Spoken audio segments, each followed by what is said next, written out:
Hi guys, happy Friday. It's about to be the weekend. Not really like the weekend is like a big thing right now because we're all stuck inside, but we made it through another week. We made it through another, it'll be 6 chapters this week because yesterday we read 2 chapters. Today we're continuing on with chapter 11 and we are back to Pax. We left off right when Pax was with Gray and Bristle and Runt and Bristle was about to kind of explain her situation, why she's kind of so bitter and angry. So we are back to Pax with chapter 11. All right, chapter 11. My brother was born in my mother's second litter. They came early in the season. Last year, spring came late. Snow fell and did not melt. The earth stayed frozen beneath it. I lived nearby. I helped hunt. All day long, our parents and I searched for food because the kits were always hungry, but there was never enough. 2 of his littermates died on the same day. The farm, our mother urged. At the human's farm, there were always fat mice in the warm barn.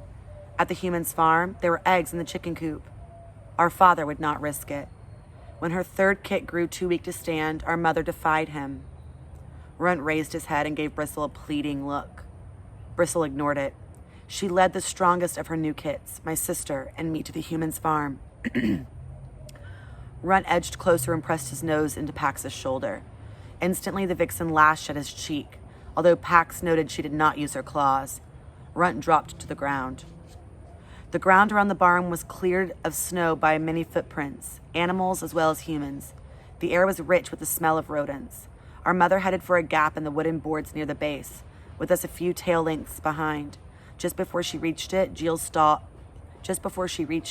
steel jaws sprang out of the earth with such speed that the air snapped.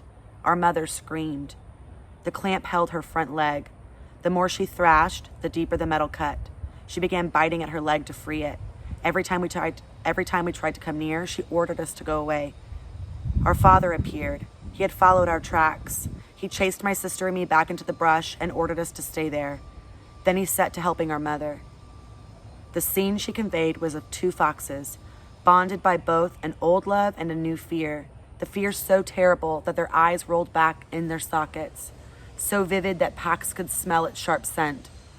Runt began to whimper, a piteous sound that made Pax want to comfort him, but Bristle warned him to keep away. A human came then, with a stick. Both our parents screamed at us to run home. We stayed. We saw. The human raised the stick, and in front of our eyes, our mother and our father burst into blood and fur and shattered bones splattered over the snow. Whew. Runt whined and backed away towards the den again, and again Bristle stopped him. My sister and I could not leave our parents' bodies. Darkness fell and the next day came, and still we hid in a pile of wood beside the barn. Finally we set out, but that night it began to snow. The snow blotted out all sound and scent. Lost, we crawled under a sweep of pine boughs, and I curled myself around my sister, who was so much smaller.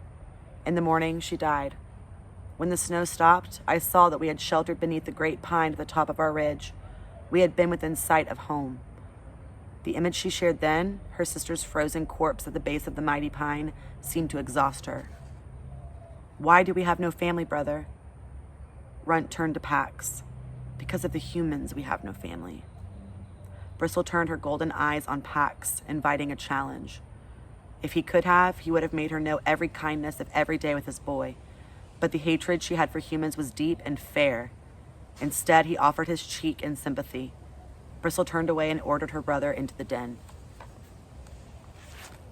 So that's the end of chapter 11. I can't go on to chapter 12 because chapter 12 is long.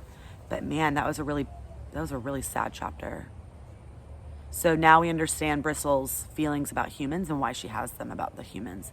They were really awful to her family. She lost her mom, her dad, basically everyone besides Runt. That's terrible. It's really sad.